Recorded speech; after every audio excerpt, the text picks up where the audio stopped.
aliyekuwa mke wa Haji Manara, Rushaynah, ameingia kwenye headlines mitandao mbalimbali ya kijamii baada ya kuonekana chats ambazo zinaaminika kuwa za Instagram direct message ama DM, lakini huyo mtu ambaye ameanzisha hizo conversation hakuweza kutajwa na jina lake limefichwa.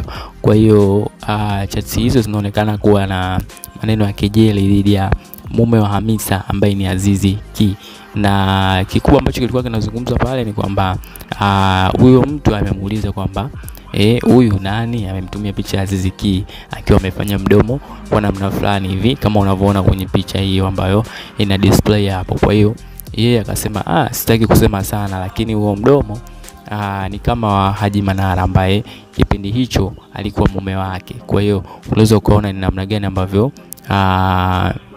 Rushaynah amemkejeli Azizi Ki kwa sababu ya mdomo wake.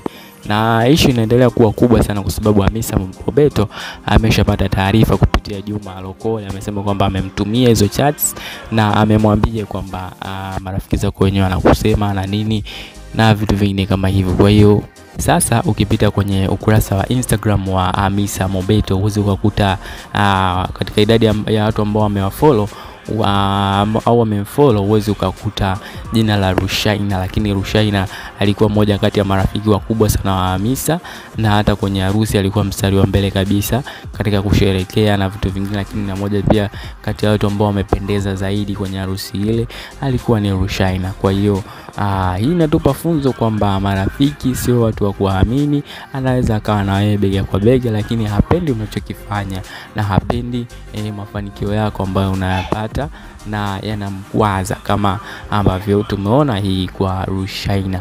Kwa hiyo mpaka sasa hivi hatujasikia chochote kutoka kwa Rushaynah kama anajitetea kama sio yeye, lakini hizi chats kama unavyoona hapo ni kama za mwezi Agosti. Sasa mwezi Agosti sijajua kama kulikuwa kuna issue viral kuhusiana na Hamisa pamoja na Azizi.